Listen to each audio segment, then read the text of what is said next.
Em nome do Pai, do Filho e do Espírito Santo. Amém. Queridos amados cristãos ortodoxos, hoje temos uma festa continuada. Ontem celebramos a festa dos príncipes dos apóstolos, Pedro e Paulo.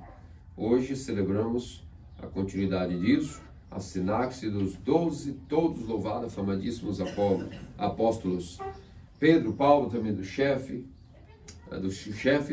e também os 12. Ou melhor, 13, porque podemos dizer que com a substituição de Judas o traidor pelo apóstolo Matias e depois com a adesão do apóstolo Paulo, podemos até dizer que vamos depois, daqui a pouco, falar sobre esses 13 homens especiais que hoje comemoramos as suas sinaxes.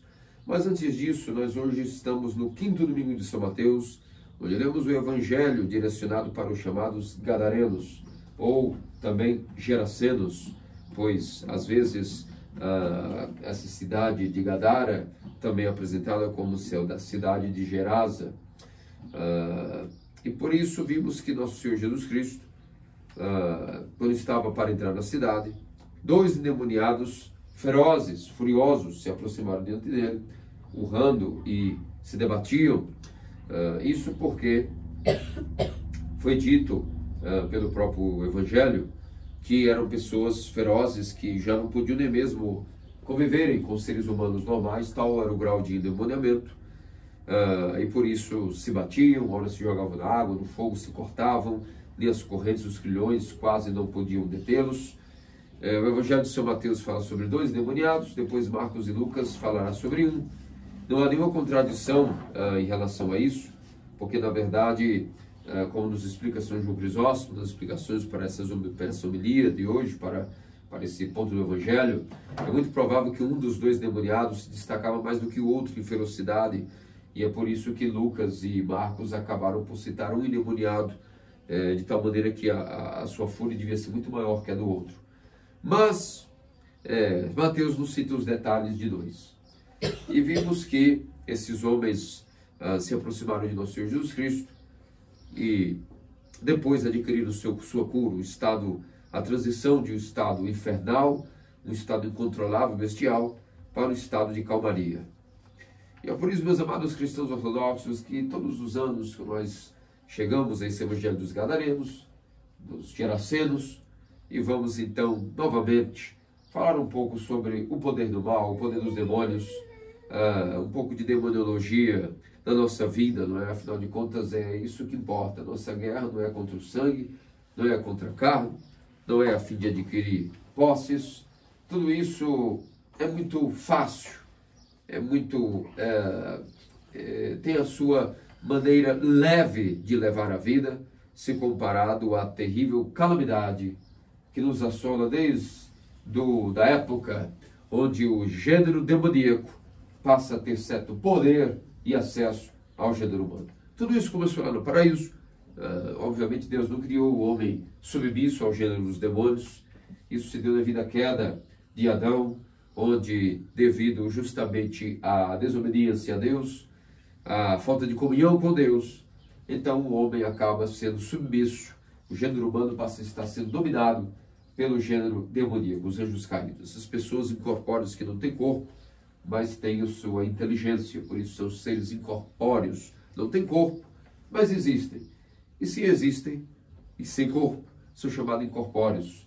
São pessoas, são inteligentes e atuam, assim como os anjos atuam para a salvação da humanidade, para o bem serviço de Deus, os demônios atuam para não servirem a Deus e para lograrem o máximo possível a perdição dos filhos de Deus, sua criatura mais amada, aqueles que são o gênero humano como um todo. Então, a partir do momento da queda, os demônios têm um grande acesso livre e fácil, e Deus permite isso, faz parte da nossa situação agora, não adianta a gente ficar reclamando. Essa permissão vem da onde? Vem do que eu disse, houve uma certa fragilidade em Adão, e uma vez que ele se permitiu dialogar com o demônio, com os demônios, agora nosso gênero está completamente em uma certa dependência no sentido de escravidão. Como que os demônios nos escravizam? Da mesma maneira que conseguiram capturar o nosso primeiro pai Adão.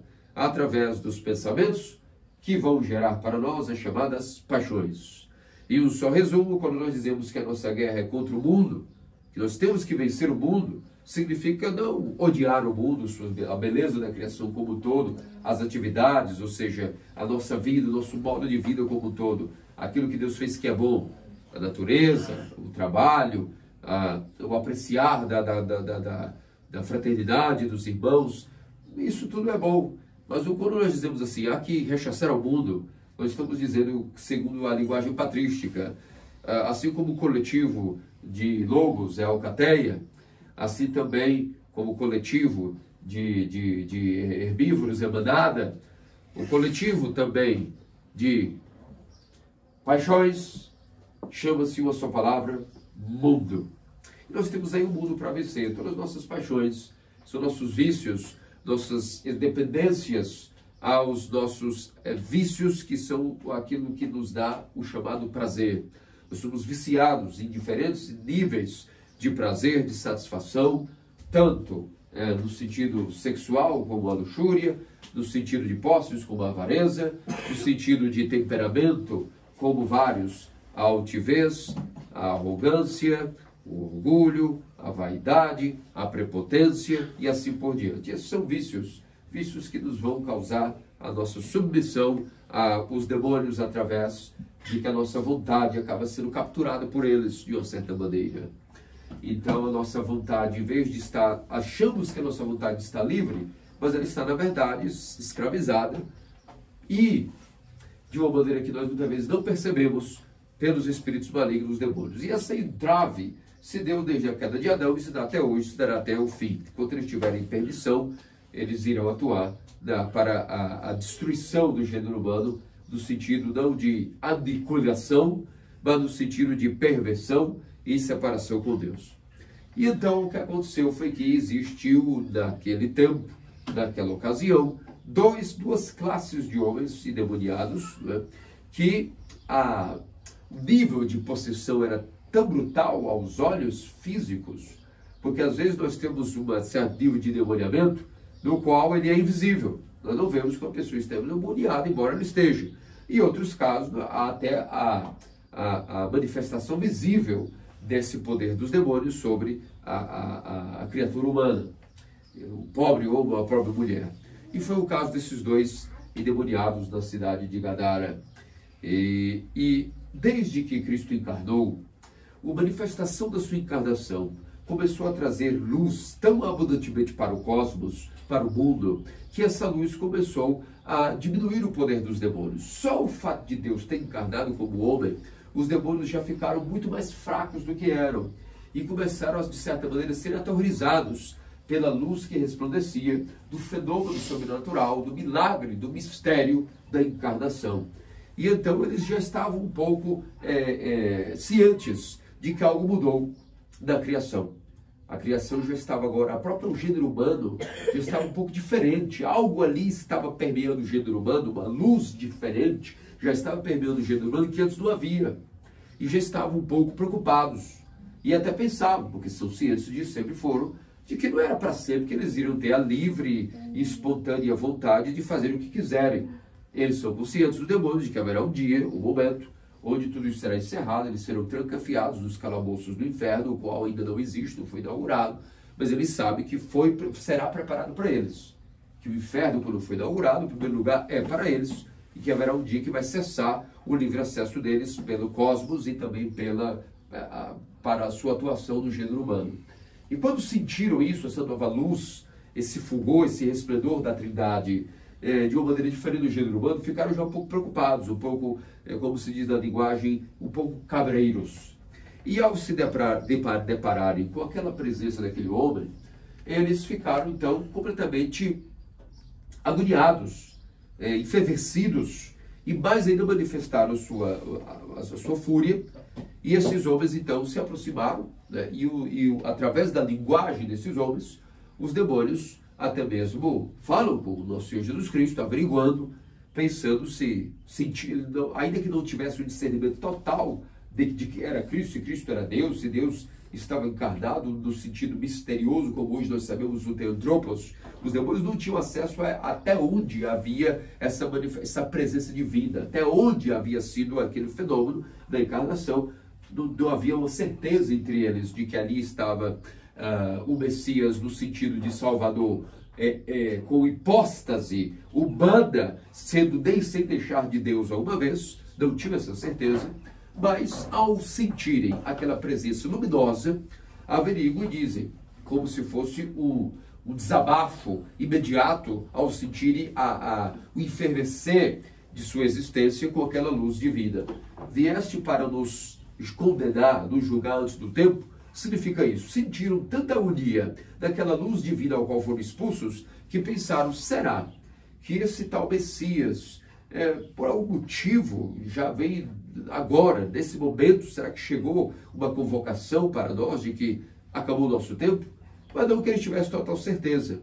Se eles tivessem total certeza, Cristo não teria enganado eles até o final, dando corda para eles se enrolarem, para depois os laçarem finalmente, como a isca no anzol, para o Hades. Então essa é a explicação que nós temos certeza de que os demônios não tinham certeza absoluta da qual era a natureza da encarnação de Cristo ali diante deles, é que se eles tivessem essa certeza, eles não teriam nem mesmo caído na armadilha, que foi a morte, vencer a morte, através de morte de cruz. Senão eles não haveria nem como Cristo ter anulado a maldição, se eles tivessem total certeza. Obviamente que Cristo sabia como conduzir muito astutamente e esconder deles a sua identidade divina, de uma maneira que a carapuça humana era bem utilizada por Cristo como disfarce, não que ele não fosse verdadeiramente homem, ou naquele momento não fosse totalmente Deus, como os monofisitas depois vão argumentar, e os monotelitas vão depois viajar literalmente na maionese, tentando cair nessas heresias. De maneira alguma, verdadeiro Deus, verdadeiro homem. Mas Deus é Deus, e Deus sabe como manifestar-se a quem Ele quer, da maneira que Ele quiser. E aos demônios, é claro, que era natural que assim como os demônios enganaram o primeiro Adão, agora o novo Adão também iria passar a perna e enganar, e até debochar uma hora oportuna dos demônios. Então tudo estava ali dentro do plano salvífico, desse mistério qual nós hoje somos partícipes. E o que aconteceu foi que, portanto, naquele momento até usam a voz dos seres humanos e dizem, olha, se não é o caso de nos julgar definitivamente, ao menos nos lance dessa manada de porcos. Ou seja, porque sabiam que uma hora viria o destino deles, e também sentiram pela presença e o poder da palavra de Cristo Deus, que ali eles não poderiam mais habitar, que havia encerrado para eles naquele momento a atuação daqueles dois intelectos humanos, apoderando-se desse intelecto, aniquilando a vontade livre deles. Porque isso que acontece, quando nós vamos explicar o que é endemoniamento, é uma coisa simples. A nossa vontade não está totalmente livre, ela está parcial, totalmente submetida e escravizada aos demônios. E nós veremos as classes desses níveis de endemoniamento. Nesse caso aqui, embora nos pareça que é o caso mais catastrófico, mais feio de ver, não é. Significa que aqui, nesse momento, esses dois gadarenos, Deus utilizou de algum tipo de pecado que eles cometeram e que permitiu aos demônios tamanho acesso ao intelecto deles. Deus permitiu tal acesso tão profundo ao ponto de a vontade integral deles terem sido completamente corrompidas por algum motivo de amor. E aqui nós vemos que esse grau de endemoniamento é o mais leve. Deus, vendo a boa intenção desses dois homens e providenciando um momento oportuno para libertá-los desses demônios, utilizou do mal pior para livrá-los para um bem maior. O que significa isso? De alguma maneira, Deus viu a boa vontade desses homens, que eles não estavam conseguindo lidar com alguma paixão secreta, com algum vício que eles não davam conta de manipular e por eles mesmos uma resistência. Então, para que eles não pudessem ser mais cobrados do que já seriam pela sua paixão, pela sua teimosia, Deus permitiu que os demônios se apoderassem completamente daqueles intelectos. Quando eles estão totalmente possuídos, o que eles fazem? Será agora algo que eles são responsáveis? Absolutamente que não. Então nós vemos que esse grau de endemoniamento é o mais leve. É o que, na verdade, é uma terapia mais drástica, mas é um grau de possessão mais leve. Porque nesse momento a pessoa não será incumbida e cobrada de nenhum ato mais. Porque o que ela está totalmente possuída, a vontade dela é totalmente integrada aos demônios, então o seu intelecto, sua volição, sua vontade, sua intenção estão absolvidos, neutralizados, latentes do poder dos demônios. Eles não são cobrados do que fazem. E isso Deus permite muitas vezes, quando vê a boa intenção dos corações dos seres humanos, que são fracos para o combate contra a sua vontade doentia, mas têm boa intenção. E por amor Deus permite esse alto grau. Deus dá acesso, permite, porque o demônio nada pode fazer sem a permissão de nosso Deus. Tanto que até para entrar em porcos, que são criaturas irracionais, eles tiveram que primeiro pedir permissão, que já que não poderiam permanecer naqueles intelectos, já que não era também o tempo de irem para o abismo definitivo, que pudesse então experimentar um pouco o alívio de não saírem daquela presença divina de Cristo e irem para a manada de porcos, que por sinal se lançam ao mar. Então nós vemos aqui que o caso está vinculado diretamente não a sintomas, mas a causa real desse problema, dessa enfermidade, que é a vontade doente do ser humano. Nosso Senhor Jesus Cristo, a sua própria pessoa divina, a sua hipóstase humana, inseparável de sua divindade, é em si mesmo a única cura para a vontade. A nossa vontade, depois que Adão caiu, ela sempre será doente, ela sempre nos arrastará para coisas que, às vezes, nós nem queremos, com a razão, mas que a volição alterada, danificada devido à queda, enferma, ela vai nos levar a coisas que talvez nós nem com a razão queremos, mas com os sentidos nós vamos escravizar a nossa própria mente para fazer aquilo que às vezes até parece uma coisa completamente fora da razão. Tanto é a doença da vontade, essa faculdade da alma, tão enferma ela é, que ela nos leva até a cometer algo que às vezes nós nem queremos. Mas na verdade queremos, mas sabemos que não deveríamos, mas acabamos querendo, ainda que não desejamos. E assim essa aflição, essa agonia que todos nós vivemos, isso tem um nome. É o estado infernal que todo ser humano já vive aqui nesta vida. Todas as vezes que, por exemplo, nós vemos o caso desse homem endemoniado, esse homem era um caso muito leve. Ele estava experimentando, como diz os padres, estava experimentando a geena antes de caírem na verdadeira geena. Estavam no geena interior, para futuramente serem libertados, de terem que passar a eternidade numa geena exterior. Então isso era algo que para eles era benéfico até, esse fato desse endemoniamento. Agora o nosso caso é diferente. O meu caso, por exemplo, é muito mais grave que esses gadarenos. A maioria de nós seres humanos, nós não estamos com a nossa vontade involuntariamente cedida aos demônios, porque Deus permitiu, pela nossa boa vontade, coisa nenhuma. A maioria de nós seres humanos estamos dando voluntária e conscientemente a nossa vontade aos demônios. Nesse sentido, Deus não tem muito o que fazer, porque a pessoa está totalmente consciente do que está fazendo. Não há boa intenção nenhuma de ser o melhor ser humano, vencer as paixões, porque nós somos conscientemente dados à teimosia, aos vícios, aos nossos planos, às nossas manipulações, às nossas enfermidades, de maneira muito voluntária, muito consciente, inclusive. Então, isso não há muita justificativa, não é? A não ser confessar as nossas próprias mazelas, confessar os nossos pecados e dizer: Senhor, a ti clamo, escuta-me. Atende a voz da minha oração.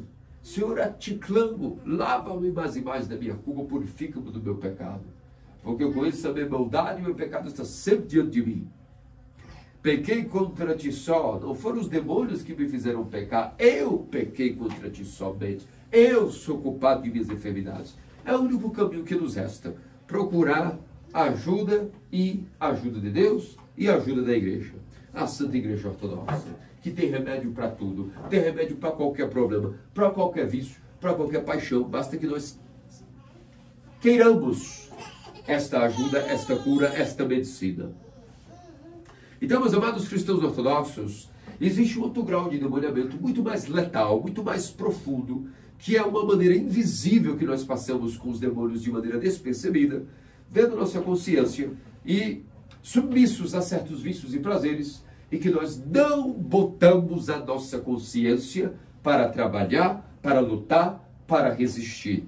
Ao contrário, a gente acaba cedendo a isso, de uma certa maneira que é muito, inclusive, voluntária. Então, esse grau de endemoniamento é, na verdade, um estado infernal. Conscientemente está manipulando a consciência para sempre fazer algo que é em desacordo com Deus, é um grau de inferno já aqui nesta terra. Ao mesmo tempo que nós vemos um paradoxo com o estado do reino dos céus que aqueles dois endemoniados adquiriram já na terra. Se vocês analisarem, quando nosso Senhor Jesus Cristo expulsa aqueles demônios deles, eles antes revelaram uma coisa. Nosso Senhor Jesus Cristo, nós fomos olhar todas as narrações do Evangelho, complementarmente falando, vamos ver que nosso Senhor perguntou, qual é o teu nome? E os demônios disseram através deles, Legião. Ou seja, legião, o que significa que esse demônio chamava legião? Legião foi a característica da quantidade de demônios que estavam dentro daqueles homens. E foi perguntado, nosso Senhor, isso aí, qual é o teu nome? Ou seja, na verdade, nosso Senhor, demônios não têm nome, por assim dizer. O Lúcifer, mas não vamos ficar procurando agora, que cada um tem um adjetivo, um vocábulo. Qual é o teu nome, Senhor? Qual é a tua natureza? E eles disseram, legião.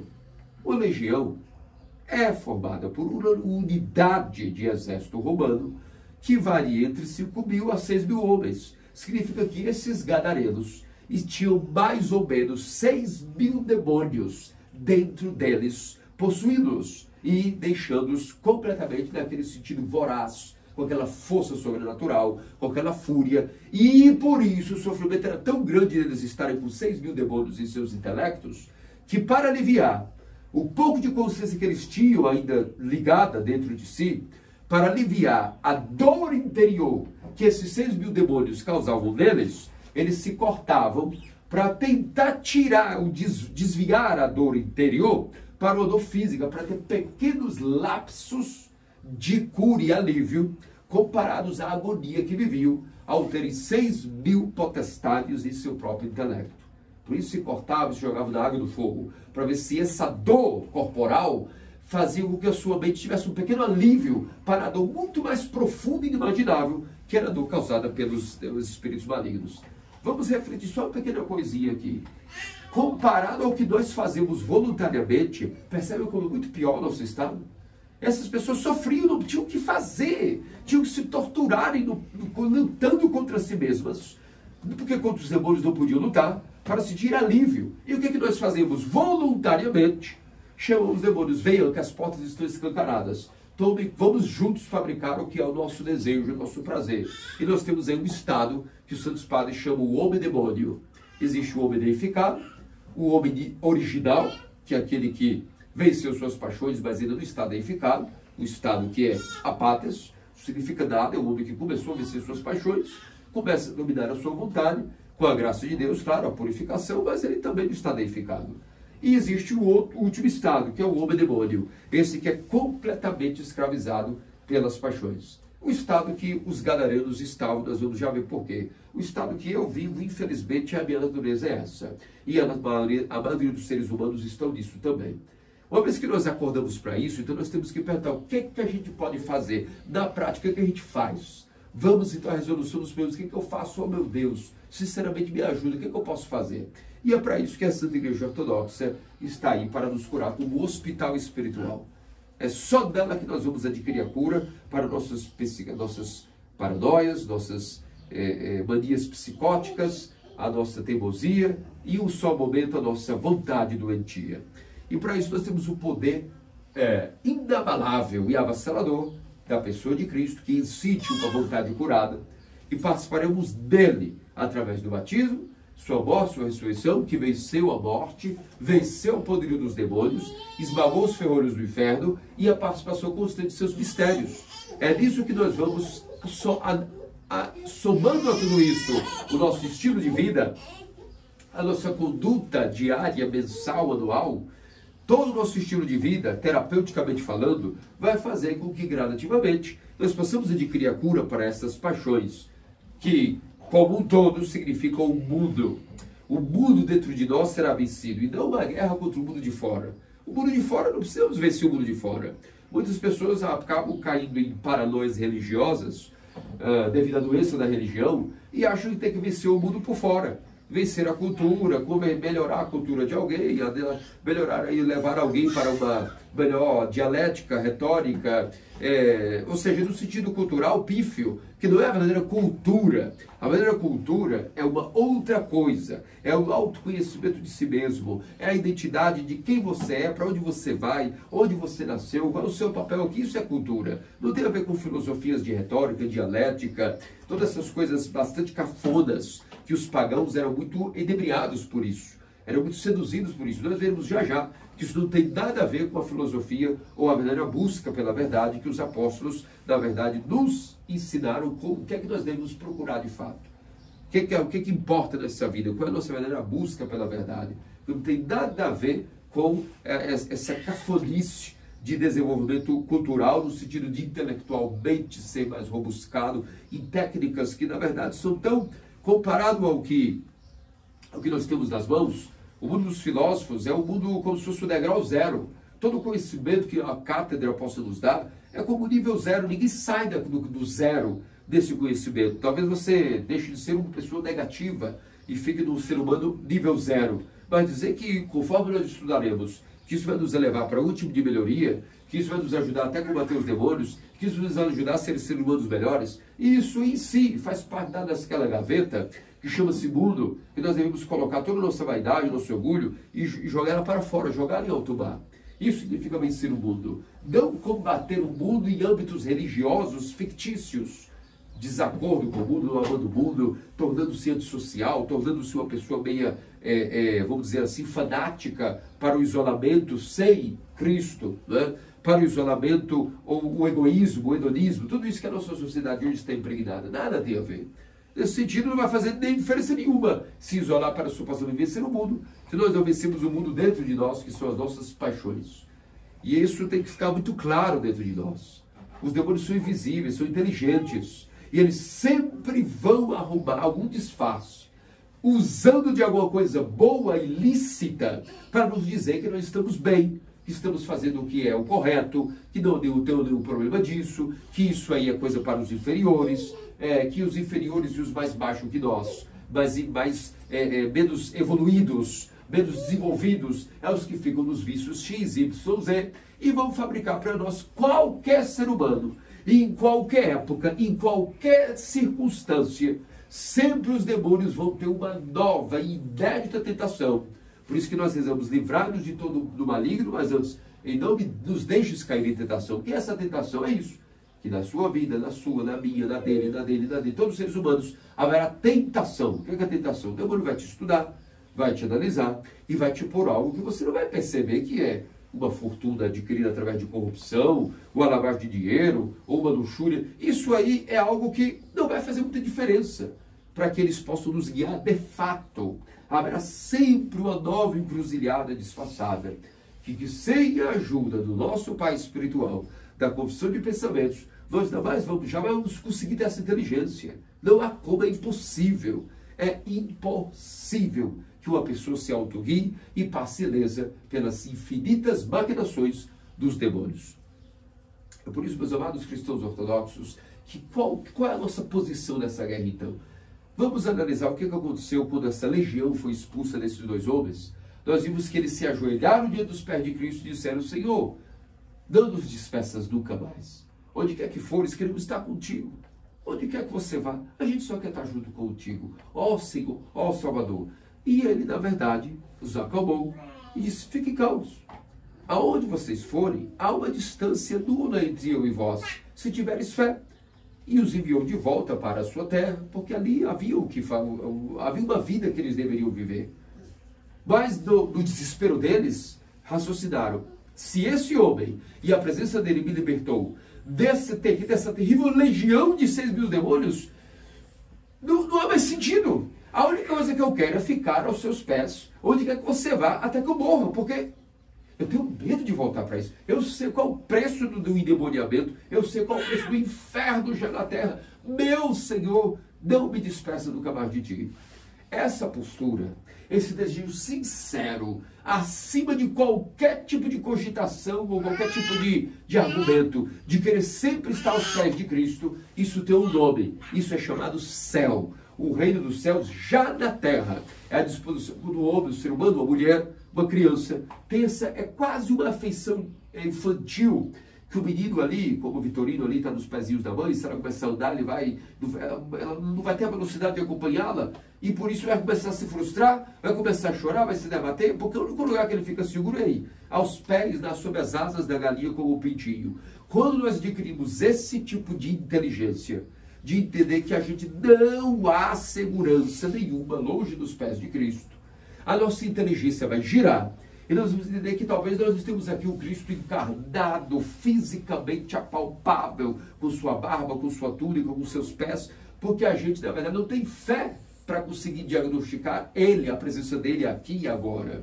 Mas, ao mesmo tempo, o Evangelho nos diz, felizes os que não viram e creram. E é por isso que, não vendo Ele com os olhos da carne, nós temos que vê-lo, e sem desculpas, com os olhos da mente. Esse não tem desculpa. O olho da mente, como nós já vimos, esse tem obrigação de ver constantemente Cristo, ter Cristo fixo nos seus olhos espirituais, sempre através da oração, mas antes da oração, antes de tudo, começando do zero. Essa disposição infantil até, de entender longe de ti, ó meu Cristo, não tenho salvação. A todo momento eu vou adquirir agora o que nós chamamos na patrística a lembrança de Deus.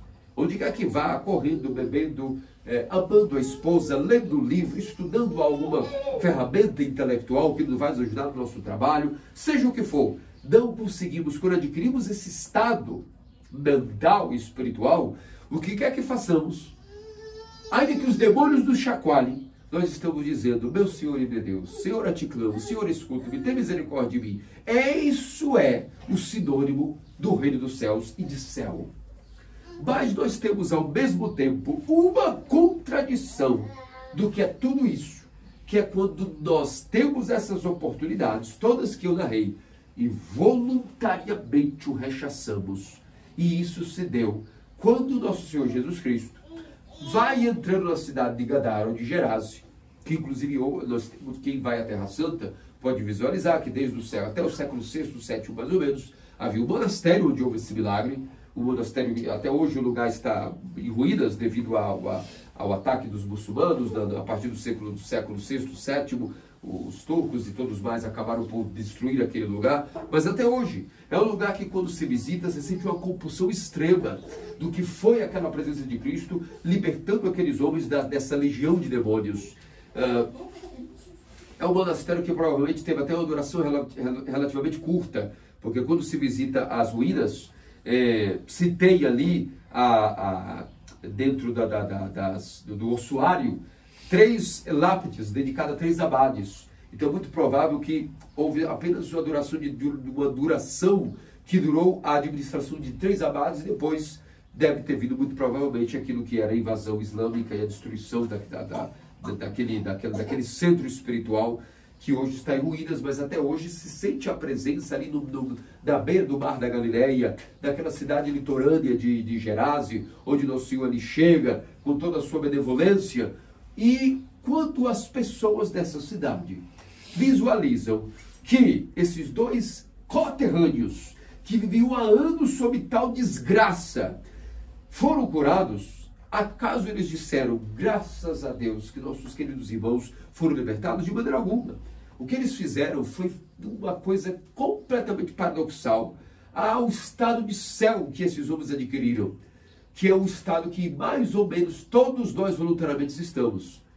Quando vamos vendo que a presença de Cristo vai nos obrigar a rechaçar algum prazer e convicção, nós rapidinho damos um jeitinho, é muito feio, é muito terrífico, é um inferno, mas a gente escolhe voluntariamente e diz, afasta-te de mim, porque na verdade não me interessa muito que você modifique a minha vida naquele tal sentido.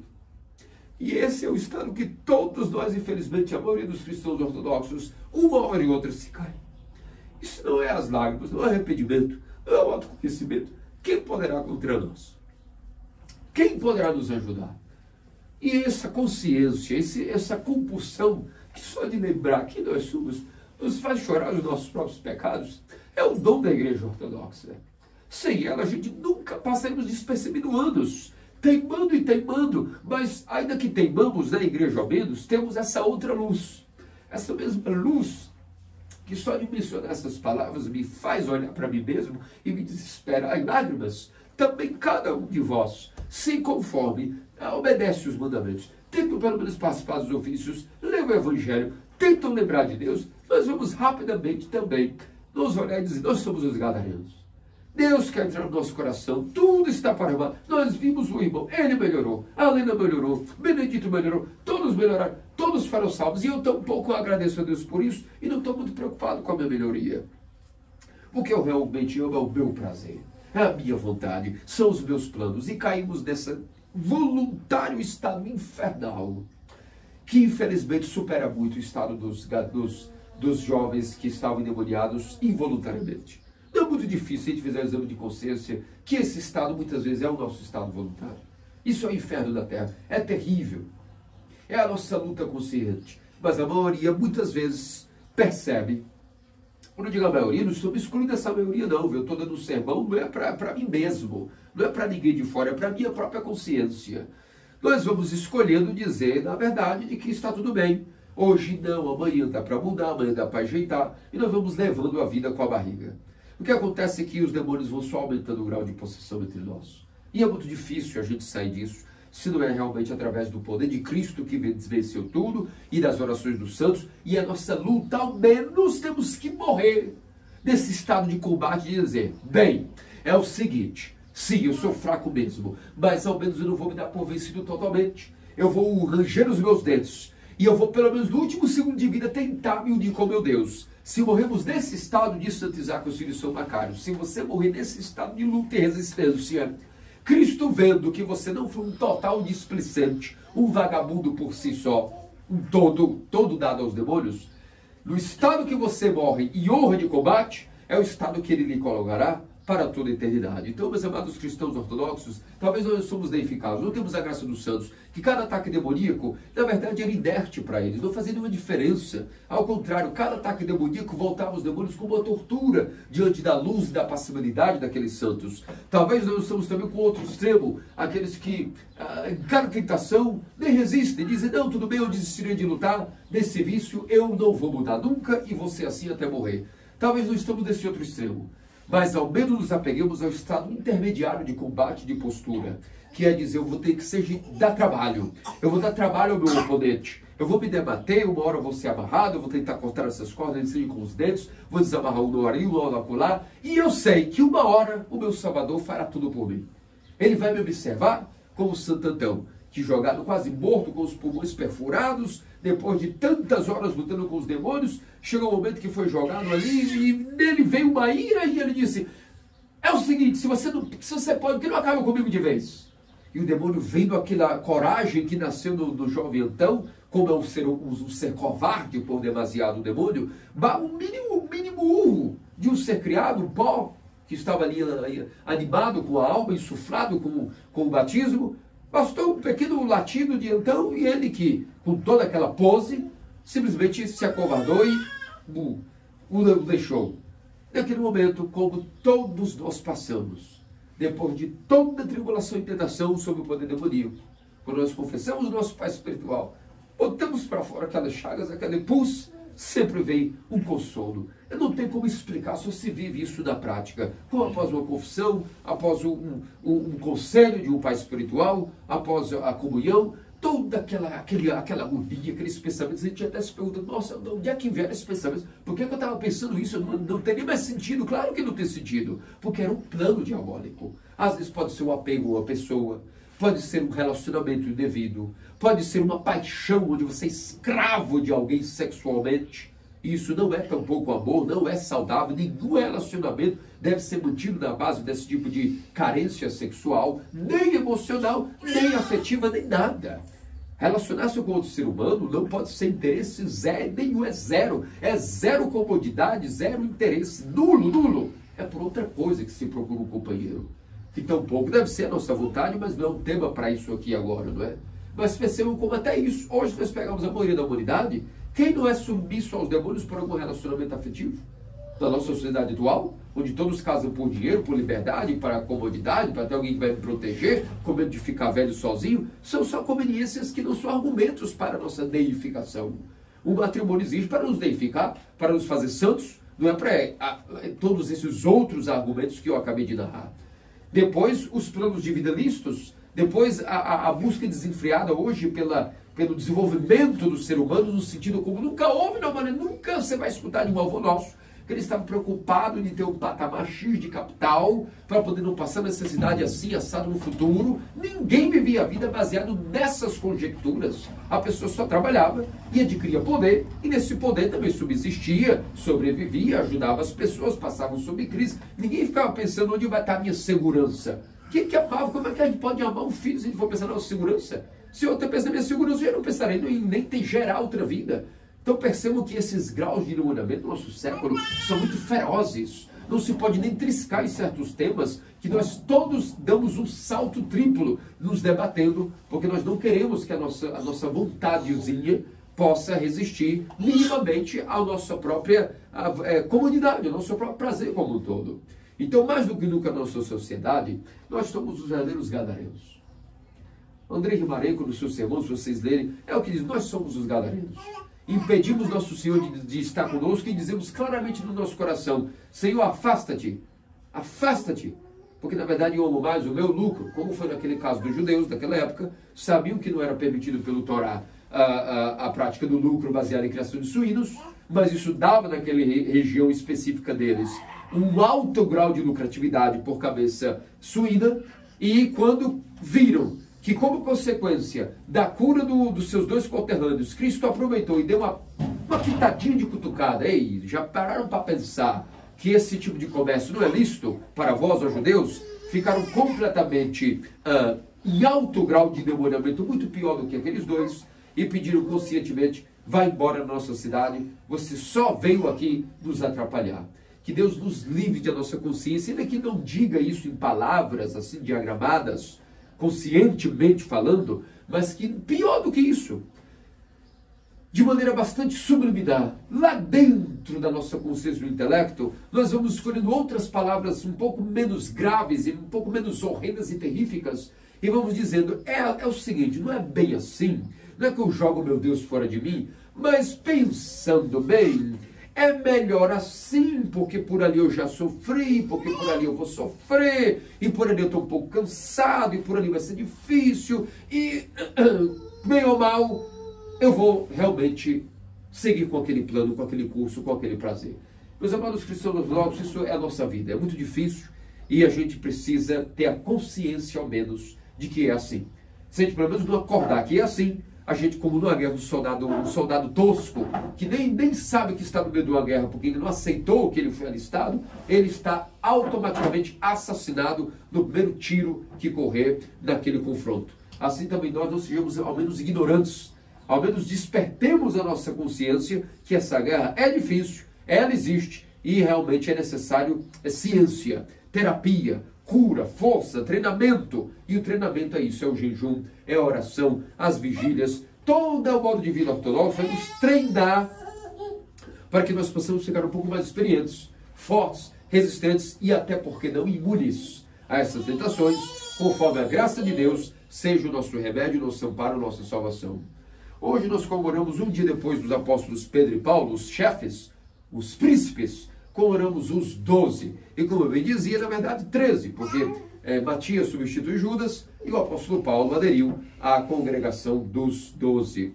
Esses santos homens, esses 12, passaram um período mais ou menos de 3 anos, recebendo todo o tipo de companhia, de ensinamento, de fortalecimento, de esclarecimento, de amor, de coragem, de fé, de nosso Senhor e Salvador Jesus Cristo.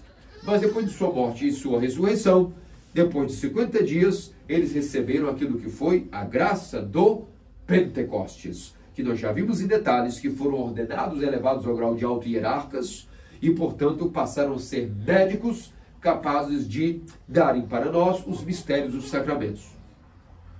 A capacidade de nós sermos feitos Deus por graça, aquilo que Deus é por natureza, nós agora podemos ser feitos pela graça. E isso se dá através do dom que os apóstolos receberam, o Pentecostes. É por isso que esse jejum da igreja primitiva era também chamado jejum do Pentecostes, porque esse jejum que nós acabamos de encerrar, ele foi criado, aproveitando-se a festa memorável dos apóstolos, ele foi criado e estabelecido justamente no calendário. Após o Pentecostes, acaba o Pentecostes, temos a semana livre e imediatamente começa o jejum dos apóstolos, porque nossos santos padres, que são médicos muito perspicazes, eles entenderam o seguinte: após a grande quaresma e depois desses 50 dias de, vamos dizer assim, uma vida mais livre, para que nós não caíssemos em indulgências muito mais, vamos dizer assim, mais duradouras do que nós precisamos, então, para dar uma quebrada nesses 50 dias de tanta indulgência, de que podemos comer carne, quartas e sextas ao jejum, mas tudo muito light, não é? De propósito tem que ser light para celebrar esse período tão festivo que é os 40 dias pós-Páscoa, mais os 10 da Ascensão ao Pentecostes, para dar uma quebrada nesse tempo tão leve e cheio de indulgências para com nós pecadores, para que não pudéssemos perder a forma fitness de ser, assim vamos dizer, espiritualmente falando. Então foi criado para nós um outro jejum, o chamado jejum do Pentecostes, o jejum dos apóstolos, no qual ele varia, é móvel, porque depende da data móvel da Páscoa, mas em geral varia de 15 dias a até 40 ou quase 50 dias nesse calendário anual, onde encerramos ele com a festa dos apóstolos Pedro e Paulo, e depois, hoje, um dia depois, com a sinaxe dos 12. Pedro e Paulo são destacados num dia à parte, porque na verdade não se separa em nada Pedro e Paulo. É que a agenda da igreja romana, lá no século XI, propositalmente inventou a tal moda que até hoje nela está, que é destacar o principesco de Pedro como algo separado de Paulo, inclusive muito maior. Não só de Paulo, inclusive algo que é já como se fosse uma supremacia do apóstolo Pedro para com não só Paulo, mas com os outros. Mas pegando a figura de Paulo, a Santa Igreja Ortodoxa e as demais sés locais históricas até hoje nunca separaram o principesco de Pedro com a dignidade principesca de Paulo, por vários e vários motivos, que em outras homilias eu já dei, se vocês forem aí pesquisarem, nos anos anteriores, já falei sobre a festa dos apóstolos Pedro e Paulo. Hoje, esse ano, não é todo ano que cai domingo, a festa dos 12, eu quero fazer uma homilia breve, focando mais nos 12 do que todos esses arcabouços que já conhecem, tão carecas de saber sobre por que a igreja é apostólica, o que significa isso, quais as características de igreja apostólica, o que é a verdadeira sucessão, que não basta ser só a sucessão mecânica, nem tampouco guardar a sua verdadeira doutrina. Há toda uma série de coisas que vão qualificar uma igreja local, se é apostólica ou não, o que significa ela ser una, significa ser santa, significa ser católica, o que significa ser universal, sobornoi, ou seja, conciliar, e que todas essas palavras resumimos em igreja apostólica, que é a igreja ortodoxa. As outras, se tem uma coisa que não são apostólicas. Então, esse ano, na verdade, não é todo mundo que tem o privilégio de poder celebrar uma liturgia dominical e honrar os 12 santos apóstolos, os 12, esses luminares, esses homens especialmente preparados por Deus para receber o Pentecostes e levar o Pentecostes a todas as nações. Não há só um rincão do mundo que não tenha tido o pé dos apóstolos pisado e levado àquilo que é a pregação poderosa do Evangelho de Cristo. Não há um só lugar na Terra onde houvesse seres humanos vivos que não se pôde constatar que os apóstolos pisaram. Até recentemente, como a história da América é muito recente, agora que nós estamos aí em 500 anos de história, mas até os historiadores já chegaram à conclusão, pelos depoimentos que os jesuítas pegaram, pelas as inscrições e artesanatos e todo tipo de escavações, já se comprova que aqui o apóstolo que teve exatamente 2000 anos atrás foi justamente o apóstolo Tomé, que pregou aos guaranis, astecas, maias, esses seus povos originários todos, não só aqui, como também na América do Norte. Todos eles receberam a visita do apóstolo Tomé. Quer dizer, até o último lugar do mundo não descoberto, também hoje se sabe pela ciência que há sim a presença daquilo que é o apóstolo Tomé, que, por exemplo, foi para as Índias e das Índias também veio para aqui. Por quê? Por que veio para cá? Por que Paulo foi para Roma também, igualmente Pedro? Porque a sede de Roma não foi fundada por Pedro. Então, pouco foi fundada por Paulo apenas, mas como foram martirizados de uma maneira particular em Roma, se atribui que a igreja romana exalta, assim como a sede de Antioquia, assim como a sede de Éfeso, de Tessalônica, exalta Paulo, há uma certa conveniência na história que sim, como eles morreram ali, e não morreram ali porque quiseram, porque Deus inspirou, o martírio dos príncipes apóstolos foi em Roma, então a igreja de Roma tem uma relação de muito sentimento de amor e honra para com os príncipes Pedro e Paulo, por assim dizer. É que com a agenda da igreja romana, como eu dizia, foi se separar, até as basílicas são feitas conforme a agenda romana. Se tem a Basílica de São Paulo fora das muralhas, tudo de propósitozinho, né? Só para diminuir a veneração ao apóstolo Paulo na cidade de Roma e colocar essa Basílica de São Pedro e toda aquela coisa, o Covades, toda a história como se fosse Pedro de destaque. Uma agenda moderna sobre a moda que pegou de vincular-se demasiado às chaves do reino que foram entregadas a Pedro e a sua fé inabalável, ou seja, essa pedra que é Pedro, algo que é dado, na verdade, à sua fé e não à sua pessoa em si, foi vinculado pela agenda governamental da igreja papista como algo vinculado não à fé de Pedro e aquilo que seria o timbre da igreja, mas à igreja local da sede de Roma, o que é falso. É uma coisa completamente criada, é uma agenda extremamente limitada para a compreensão daquilo que é a verdadeira história dos Espíritos dos Apóstolos. E hoje falamos de uma maneira especial para com os 12. Os 12 apóstolos, na verdade, quando saem para pregar, cada um conforme a inspiração do Espírito, uns para a Indonésia, outros para a Polinésia, outros para a Oceania, outros para a América, outros para a Europa Central, Oriental, para a África, enfim, cada um foi empoderado, foi elevado ao poder de Deus de serem os chamados missionários de Cristo. Qual era o grande diferencial dessa pregação?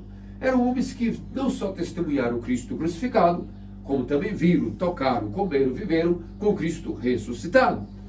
E às vezes nós vamos parar para tentar visualizar estas circunstâncias sob um prisma bastante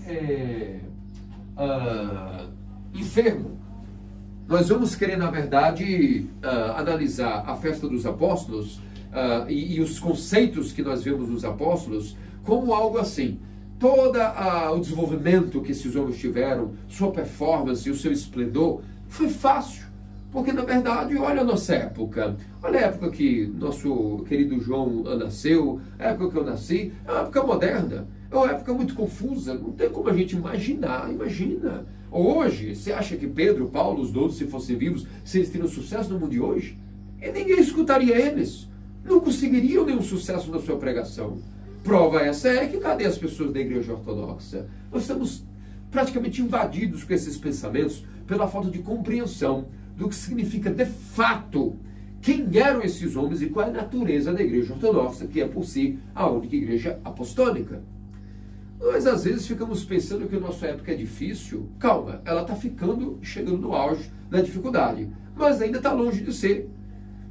Basta nós analisarmos um pouquinho qual era a circunstância e o contexto daqueles 12 homens, e nós veremos que, em primeiro lugar, quando Paulo, por exemplo, chega na cidade de Éfeso, para poder pregar a sua pregação, primeiro alugar uma casa, começar a trabalhar como esticador de barracas, se infiltrar, ser um cidadão, uma pessoa comum. A primeira coisa que ele se depara como contexto era uma cidade que adorava de maneira fanática, uma maneira completamente fora de que nós não temos nenhuma memória na nossa mente hoje. Mas que analisarmos algumas religiões que nós sabemos são pesadas no nosso Brasil, qual não vou dizer quais são os nomes, mas nós não vamos ter ideia na nossa memória do que seria chegar em Éfeso e ver que dos maiores templos daquela época do mundo pagão era o templo dedicado à deusa Artemis, a falsa deusa Artemis. E o culto, a bandeira nacional, o orgulho nacional de Éfeso era o culto a esta deusa. Um dos maiores templos mais belos do mundo pagão dos gentios estava ali em Éfeso. E esse é o contexto onde o orgulho nacional dessa nação era adorar a Deus Artemis, e chega o apóstolo Paulo, um homem sozinho, e vai ter que ver qual maneira ele vai conseguir estabelecer ali a sua fé, o seu testemunho naquele contexto. Tem como comparar isso? Outra coisa, se não eram os pagãos, eram os judeus. Raças venenosas, que utilizavam até de pessoas infiltradas, falsos irmãos, para dia e noite se filtrarem, delatarem, perseguirem, caluniarem, sabotarem, arruinarem os apóstolos. Não só na Terra Santa, como em outros lugares do mundo também. Porque a agenda do judeu é antagônica à agenda do cristão, e se é uma coisa que motiva eles, e sempre motivou, é a destruição e a paralisação do cristianismo. Não importa que palavra usem, que vídeo queiram dizer que não é bem assim, é assim. A religião é antagônica ao cristianismo. A religião toda ela, como um todo, e especialmente a judaica, claro que sim. E aí hoje nós vemos essas propagandas, hoje pró-Israel, pró-isso, pró-aquilo, pró-judaísmo, até muitos judeus sóbrios, que pelo menos são mais honestos em sua fé, dizem, não, peraí, nós não podemos estar com esse laço todo, desculpa, não é um preconceito racial e religioso, mas não podemos estar nesse vínculo todo com um cristão, porque, na verdade, não há nada compatível entre uma pregação e outra. São mais honestos, são até mais puros de coração, são mais aptos até a receberem futuramente a verdade do que toda essa propaganda atual, que é utilizada até como viés de guerra, de separação de globo, não é? Por hegemonias mundiais. Não é? Isso é uma safadeza intelectual, uma deturpação das pessoas. E naquele momento os apóstolos, eles já passavam por isso, por sabotagens, e eram presos, jogados ao cárcere, delatados ao Império Romano, privados de entrar nas sinagogas. Então não havia oxigênio. Era uma asfixia para poderem conseguirem pregar, em alto grau de perseguição física, sempre vida em risco, e não havia espaço para a pregação. Há alguma coisa semelhante a isso no mundo de hoje? No mundo da liberdade, no mundo que todos podem ter passaporte, todos podem viajar, é raro o país do mundo que você não consiga ir, ninguém vai no domingo de manhã te impedir de ir na sua capela, e as pessoas querem dizer que é difícil, mas é difícil segundo uma ótica bastante limitada. Como, por exemplo, tenho que levantar, tenho que passar 60 quilômetros, tenho que passar 3.000 quilômetros. Isso não é muita coisa comparado com o que os apóstolos viajaram e o que as pessoas que recebiam a pregação executavam como gratidão pelo que haviam recebido de Deus. Né? Então, a primeira coisa que nós precisamos entender é que o nosso tempo é bem fácil e bem tranquilo para ser um cristão ortodoxo, com tudo o que tem a dizer. Não é difícil, tiremos isso da cabeça, de que o desafio cultural é muito difícil. Olha, nós até como brasileiros, comparado a vários outros lugares do mundo, podemos dizer que a maneira como o cristianismo aqui é entendido, para nós é um desafio único. A maneira como o brasileiro assimilou o cristianismo, nós temos que quase desfazer tudo para refazer do zero, e é muito difícil. Sim, é um desafio apostólico, mas não é nada comparado à dialética e à retórica que os pagãos tinham, o fanatismo e toda a vida deles orquestrada a divindades milenares, e que os apóstolos utilizaram, na verdade, não da retórica, não da dialética, não da ciência, não das coisas que o mundo tinha como excelentes, mas, por excelência, utilizaram nada mais nada menos do que apenas o seu estilo de vida, número 1, sobretudo, de serem fiéis a Cristo. Então, quando chegavam no local, os apóstolos não ficavam preocupados com que desafio. É como um lutador que não estava preocupado com qual adversário, o tamanho do braço, a envergadura, o alcance. Ele não ficava muito preocupado com as características do adversário. Cada apóstolo pensava, eu vou ser fiel ao meu Cristo e buscar o meu condicionamento. Assim estarei pronto a enfrentar qual inimigo seja. E como um agravante, o meu rei ao qual eu sirvo venceu a morte e o mundo. Será que eu, sendo soldado dele, não sou também superior ao mundo? É claro que sim. Pode mandar vir, que nós damos, é como o ditado do Brasil, né? Pode vir quente, que eu estou fervendo. É assim que os apóstolos tinham, mas de uma maneira muito tranquila, muito poderosos em suas consciências, porque testemunharam Cristo vivo e viram que eles venceram que ele venceu o Hades. Acaso tem diferença de Pedro, de Paulo, de Keifas de João, de Raíssa, de Helena, de Salomão Constantino? Isso é claro que não. Nós somos agora a continuidade dessa geração. Nós não podemos ficar desanimados, com a índole até maculada, dizendo, é muito difícil. Brasília é difícil, Goiás é difícil, o Brasil é difícil, a América é difícil. Todo lugar, comparado com o que os apóstolos passaram, não é um desafio para que nós possamos viver a nossa fé, caso nós entendamos primeiro bem o que é essa fé. Então, o que nós devemos fazer é sermos fiéis, número 1, lá dentro de nós, ao nosso Cristo. Com tudo o que Ele nos manda, os jejuns, as quaresmas, as metanoias, as prostrações, as orações, e nós vamos ficar tão felizes, mas tão em paz com essa vida maravilhosa, que quando nós olharmos a decadência do Estado, do governo, da economia, isso para nós é como que cócegas, é nada, não é nada. Nós vamos só adaptar quem somos, a fé que temos, àquela circunstância, vamos nos infiltrar, vamos sofrer com os pobres, vamos nos fazer pecadores com os pecadores, como dizia Paulo, vamos fazer tudo vale. Antes de qualquer coisa, vamos traduzir os textos litúrgicos àquele idioma local, vamos quebrar o pão e o vinho no sacrifício incruento, na liturgia eucarística, as graças vão permear todo o redor, e o que nós vamos perceber? Grande parte das pessoas vão nos odiar, claro que vão. Afinal de contas, o mundo é o mundo ama as paixões, o mundo ama a conveniência do mundo, como também odiar os apóstolos, ou acham que eles foram amados por todos em todo lugar, numa vida romântica. Claro que não. O desfecho da vida dos apóstolos qual era? Martírio. Todos martírios, com exceção de João, teólogo, que ainda está vivo, ele também foi martirizado, só não morreu pelo martírio. Mas a sua vida foi tortura, foi exílio, mas mesmo assim é o segredo disso tudo, vocês podem perceber, e vão perceber ao longo dos anos e das décadas. A gente não se preocupa com o inimigo que nós temos enfrentando, a gente só enfrenta ele com garra. E a gente percebe que esse modo de vida, esse estilo de viver, que causa ódio no mundo e nas pessoas, volta e meia acontece uma reviravolta. Pessoas nesse determinado local, que também lá dentro delas estavam procurando a verdade e não sabem onde encontrar, se afeiçoam a nós e passam a gostar de nós, passam a nos amar, e de maneira completamente louca e surpreendente, essas pessoas passam a se afeiçoarem, nos procurarem dizer, no teu estilo de vida, ainda que você disfarçou bem, algo eu captei, e agora me explica mais.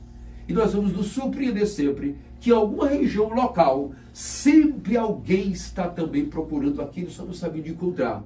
E quando encontra e acha, a pessoa então vai até você, pelo testemunho que você deu como um cristão ortodoxo, alguém que vive uma fé apostólica, e ele vai dizer, eu me afeiçoei, eu gostei, eu percebi, me explica aí. Agora é que nós vamos dar a segunda parte do poder de um apóstolo. Primeiro é o estilo de vida, segundo, agora a pregação. Não é complicada, é de maneira mais fácil possível. Não é como os santos padres escreviam em suas épocas passadas, é como nossa linguagem atual poderá explicar. E de maneira fácil, com carinho e amor, e desembrulhada para aquela geração, falando de maneira natural para aqueles interlocutores, nós vamos completar aquilo que era o poder do apóstolo em cada geração. Quem são eles? São os monges dos mosteiros isolados? Também. São igualmente cada um de nós no mundo, sendo aqueles que testemunham, eu vi Cristo ressuscitado. É mesmo? Alguém vai rir, alguém vai debochar, mas alguém vai dizer, nunca escutei um evangelho com um papista dizer tal coisa. Onde é que você viu? Ele apareceu para você? Não nesse sentido, mas eu o vi, o vejo, e inclusive tenho uma relação muito íntima com ele, indestrutível. E a pessoa vê que você não está blefando, a pessoa começa a ficar perturbada até. Não, de duas uma, eu estou diante de um louco em alto grau que disfarça a sua loucura e está louco. Ou de fé, não sei, essa autenticidade, a pessoa vai investigar, ela vai jantar com você, ela vai na sua casa, vai no seu café da manhã, vai conversar, ela vai ver, esse cara nunca blefou. E agora eu sei que eu também quero isso para mim. E aí virá e perceberá que onde é que nós vemos Cristo? Na Eucaristia, sobretudo, nos santos dons, nos ícones, no nosso cordão de oração, no nosso modo de vida, no nosso intelecto, nos nossos erros, tudo está permeado em Cristo. Até nos nossos pecados nós temos que ver a Cristo, nós não teríamos vencido eles. E então, nesse modo de vida autêntico, uma pregação adaptada, carinhosa e com amor para cada geração, em todos os tempos, na Idade Média e na era pós-cristã que vivemos, na era moderna, como já dizia o escritor eclesiástico Serafim Rose, vemos uma era pós-cristã. Acha que aqui também é impossível da ortodoxia reinar? Claro que não, isso é até um pecado grave. Há que confessar um pecado desse. Se alguém pensa isso, há que confessar rápido esse pecado, de que a ortodoxia hoje é frágil. Não, de maneira alguma. Agora, o mundo é mundo e Deus é Deus. O reino dos céus é o reino dos céus e é passageiro no meio desse mar tempestuoso que é a vida.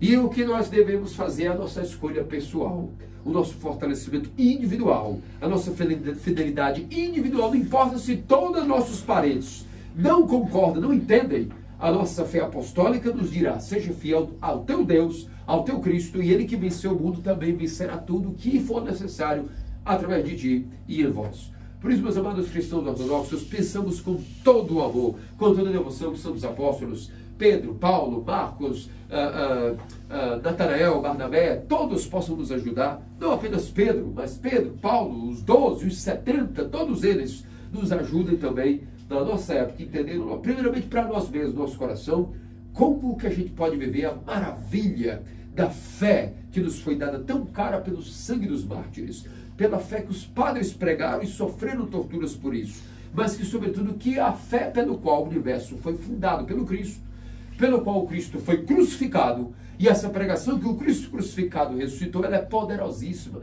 é a coisa mais poderosa do universo, o qual fez o império inteiro ceder e ser pisoteado e posto em ruínas por 12 pescadores iletrados que não sabiam ler e escrever, mas serviam ao Rei de todos, ao Rei de tudo. E disso, nosso Senhor Deus, Salvador Jesus Cristo, faça-nos dignos pelas orações do principalmente até ao seu Virgem Maria e todos os santos. Amém. Digamos.